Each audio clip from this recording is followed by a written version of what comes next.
So I'm on my way to the back of the dealership. Sorry, I don't have this on a gimbal right now. I apologize if it's a little shaky, because I heard that we have a Street Glide CVO coming off the truck. So I want to get some footage of that, and it's kind of cool, I think, to see them right when they get delivered. So let's go ahead and head back there and see what they look like. Oh yeah, here we go. Street Glide CVO, looking nice. Looking real nice. And then another one hiding over here, also looking real nice, fresh off the truck. Let's see if I'm gonna give you a little zoom action there, loading up the pallets back into the truck. And got them all exposed. Looking good, looking very good.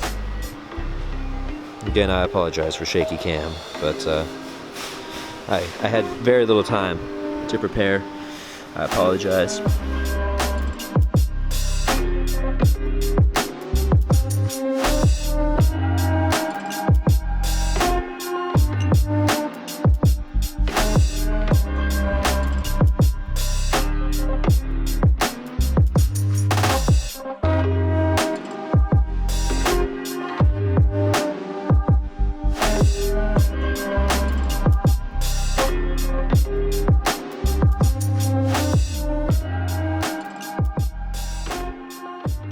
Alright guys, let's do a quick walk around. I'm going to go into pretty substantial detail later in the video about what this bike has that a Street Glide Special or a Street Glide Standard doesn't have, but I still want to take a quick look at the bike so you can see all of the unique finishes on the bike before I start describing the really specific details that separate this from the other models.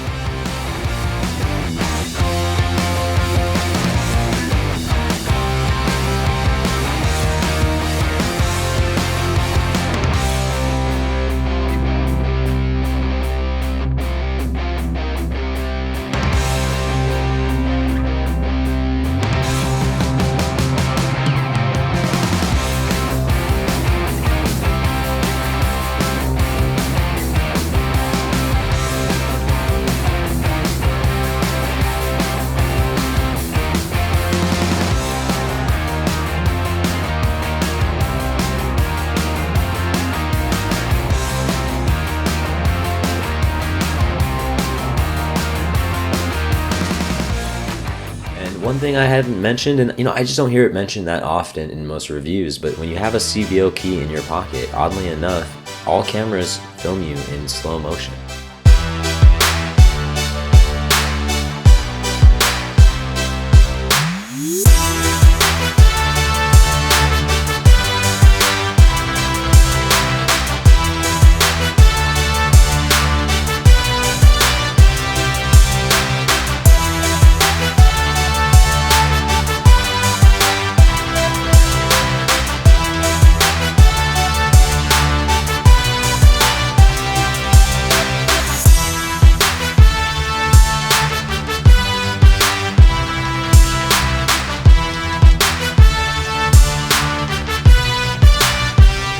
CVO, those are 3 letters that Harley uses when they want to showcase what they can do with a specific model. And in this case, we're taking a look at the CVO Street Glide. So probably what you're asking yourself is, what does a CVO Street Glide have that separates it from a maybe Street Glide Special or a Street Glide Standard?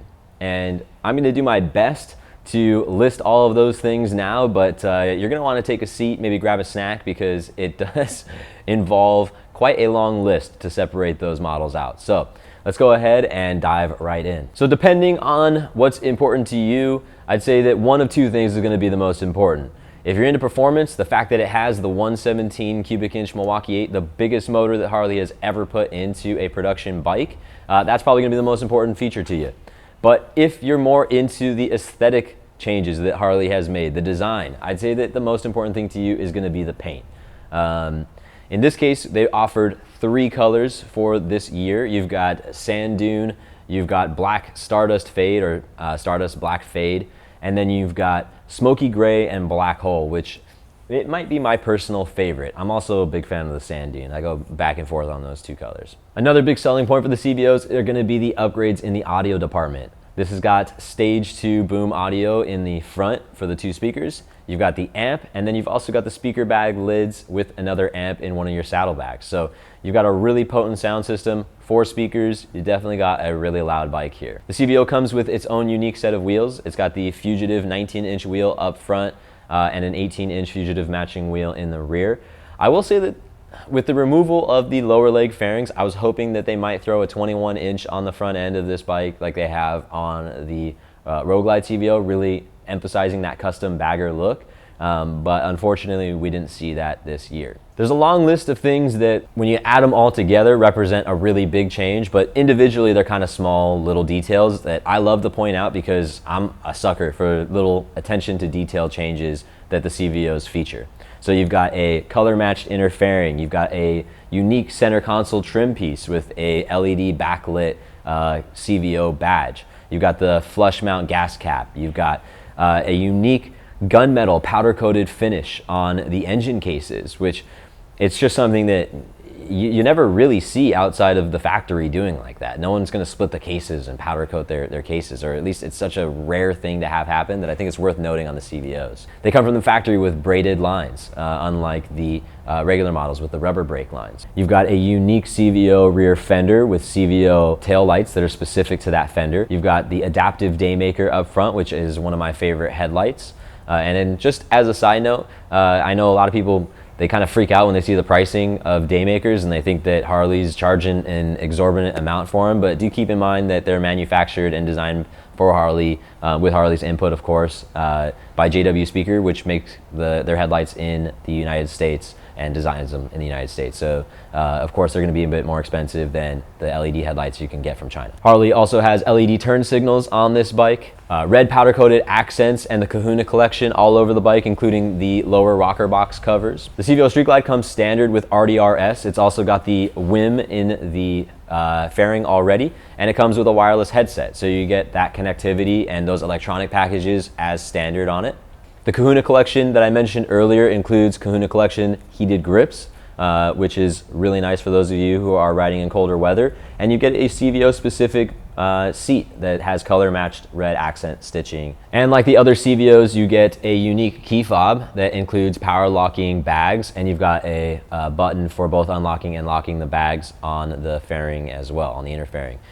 In addition, you've got CVO specific gauges, so you've got unique gauges and a unique graphic display for the navigation system when it boots up that also shows the CVO logo, which is pretty cool.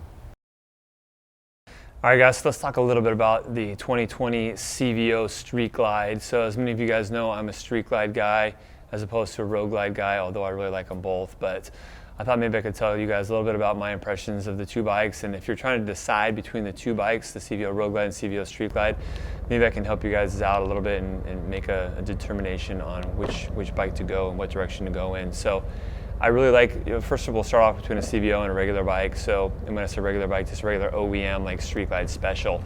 So if you're somebody that really values all the extra stuff that Nick went into great detail explaining, then obviously the Street Glide is going to be of more value to you. Sometimes as I'm selling bikes out on the floor and I'm talking to potential people about selling a motorcycle, I'll run through the laundry list of everything that the CVO has that the Street Glide Special does not have. And sometimes I'll get a blank stare, or I'll get a, oh, I don't care about that stuff. Well, then don't get the CVO. You're spending obviously just under $41,000 on a CVO as opposed to about $28,000 on a CVO, or excuse me, than the Street Glide Special. So if all the extra upgrades that Nick went over don't really matter to you too much, or maybe you're not a tech guy that uses the communication aspect of the wireless headset that you get with the CVO.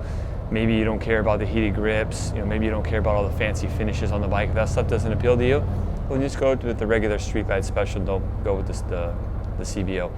Now on the flip side of that, I talk to a lot of people that get the standard Street Glide or a Street Glide Special, and they put a bunch of money into it. They get a lot of the stuff that's already on the CVO, whether it be a fancy paint job, maybe they bump it to a 117, although the factory 117 here is not as good as a belt 114 to the 117. Just a side note, there's a lot of confusion there. But long story short, I get guys that spend a lot of money. Maybe they do a complete set of foot controls and everything. This has the Kahuna collection on it. Maybe they do a complete set of controls, and then they come to me and say, "Hey Matt, I'm $45,000, $50,000, $55,000 into my Street Glide Special. I should have just gotten the CVO. That crept up on me pretty quick." And so those people, I guess, kind of learn the hard way. And you're always going to have that value, that intrinsic value that it came from the factory, as opposed to you adding it after the fact. That's going to make the CVO resale value a little bit better, as opposed to a built up and heavily accessorized Street Glide Special. So hopefully you followed me on that, and that gives you a little idea of when to go for the CVO and not. The other thing I'll say too is a lot of people will say, "Hey Matt, why don't you go for the CVO? You work at a dealership, and I feel like you should have kind of the top of the line." Well, part of the reason why I don't do that is because when you buy a CVO, you don't really mess with it. I've seen guys buy a CVO Street Glide or Road Glide and they'll have it like repainted, which by the way is the biggest faux pas. Don't ever do that. That's like painting over the Mona Lisa or something like that. If you're going to buy a CVO, there are certain things you just want to keep factory on it because it is a CVO. Guys that buy a CVO, then they do paint, maybe they do wheels, maybe they change out the seat, the foot controls, and they just spend a lot of money. It's like, well, you just killed the CVO. That's kind of blasphemous. If you buy a CVO, maybe do bars, maybe do exhaust or something like that, and you kind of just keep it, because the bikes are beautiful from the factory, and you've got this rolling work of art. So I guess long story short, what I'm trying to say is if you're someone that is into customizing the bike and making it your own, as us in the Harley world talk about so often, then maybe don't get the CVO. On my bike, and my bike is still a work in progress. I have a 2018 Street Glide Special, for those of you who don't know. I did a bunch of stuff to it. I did some light paint work on it as well, and I plan on doing more stuff to it in the future. But I wanted to do something where I could spend the money, do the extra controls, the other things on the bike, and not feel like, hey, I'm not spending all this money and then taking, basically throwing good money on top of good money, if that makes sense. Now, the big question I get is, okay, do I buy the CVO Road Glide or do I buy the CVO Street Glide? Well, that kind of goes back to, what do you prefer more, the Street Glide or the Road Glide? And this kind of goes back to something that I talk about all the time, and that is, on the Road Glide, in between the Street Glide and the Road Glide, you've got different ergonomics. Sit on both bikes, feel the steering, maybe test ride them both if you have the ability to, or your local dealer will let you test ride them. We, by the way, do test ride bikes. And get the feel for each of them. The fairings are very different. They block the wind a little bit differently as well. The Street Glide, the controls are a little bit closer to you. They're both going to do very well out on the highway in high wind situations. A lot of people put way too much stock into the thought that maybe the Road Glide cuts the wind better. I'd say there's a little bit of truth to that, but not nearly as much as people want to make you believe. I feel like the Road Glide out on the road might cut the wind 5 or 10% better if I really wanted to put a stat or quantify that, basically. So don't get the Street Glide because you're going to do a lot of riding and touring around the country, and you want something that's going to really do well in the heavy wind out on the open highway, because the Street Glide will do that for you just fine. Don't let that be a determining factor. Also, the style of it. Which one do you like the look of the most? Me personally, I like the look of the Street Glide and the Batwing fairing better. Although the Road Glide's a very close second, I may actually do a Road Glide on my next bike. I don't know. I like them so close to one another that it's hard for me to choose which one I like the most. A couple things as I rode the CVO Street Glide. I feel like after riding the CVO Street Glide, and with the 117 and everything, it's an engine that likes to get up and move. So you definitely want to run that at about 500 RPM higher than you would like a 114 or a 107. So right around 3,500 RPM is kind of the sweet spot where you're cruising on this bike, and run it up to 4,000, 4,500 is where you're going to be shifting most likely. So it is a bike that likes to get up there, go faster. That being said, it can go around the surface streets just fine as well, and you don't feel like it's losing like bottom end torque or anything. It is still Harley. The torque curve and kind of the power curve is very linear, much like we'd expect from a Harley-Davidson. You have access to that power right away at a low RPM, which is very nice, and it's very in line with what you'd expect from a heavyweight cruiser. I know there's some heavyweight cruisers now that are going to more of a top end where you lose a lot of that low end torque. You have to get up to a higher RPM to access that, and this is still very in line with what you'd expect from a Harley-Davidson and getting that very accessible low end torque. So definitely really good there. Obviously you have the RDRS this year, which is a new feature. Nick already covered that, but that is one of those things that is brand new this model year. So if you're kind of looking at last model year compared to this model year, maybe you're looking at a used bike. This has the RDRS. It's also got HD Connect, which is the cellular connectivity. We just set up a couple the other day from a couple guys that bought Road Glide specials. Pretty cool little system. You know, you get the alerts on your phone when someone disturbs your bike, and you can also see the vitals on your bike, like tire pressure, and then your battery life and your fuel level, things like that. So it's kind of cool to be able to check on your bike when you're in the house, or maybe you're at a big rally and your bike's far away from you, and you kind of have this peace of mind on your phone that it will alert you if someone bumps your bike or whatever. So HD Connect's brand new this year, which is kind of nice as well. I really like the Fugitive wheel this year. They have a brand new wheel design this year. I've even thought about putting it on my own personal bike. I really like it a lot. One thing I did notice, and I don't know if it's because maybe the Fugitive wheel is a little bit heavier than the stock wheels on like the Street Glide Special, the stock wheel being a Prodigy wheel this year. I felt like it required a little bit more brake effort on this bike for whatever reason. I feel like the brakes are exactly the same to my knowledge at least, but yeah, and definitely stopped, no problem. But I feel like I was using 2 fingers with this bike in more situations as opposed to on my Street Glide Special, where it would just be like a 1-finger braking situation. So a little bit more effort on the braking. I don't really know, like I said, I don't know why that is. Maybe the wheels are heavier, I don't know. But the bike stops just fine. That's just being me being very nitpicky about things. You know, I ride these bikes a lot, so any little variance in how these things ride and perform, I pick up on right away. The 19-inch wheel in the front on the Street Glide definitely goes in and out of turns better. I feel like it accelerates better. You have less moving weight, it feels like anyways. And just the fact that this is a 19 as opposed to 21, I feel like this bike handles a little bit snappier than the Road Glide does. The Road Glide with the big 21-inch knockout wheel looks better in my opinion. So you're profiling down the boulevard, or you're stopped in a parking lot or whatever, showcasing.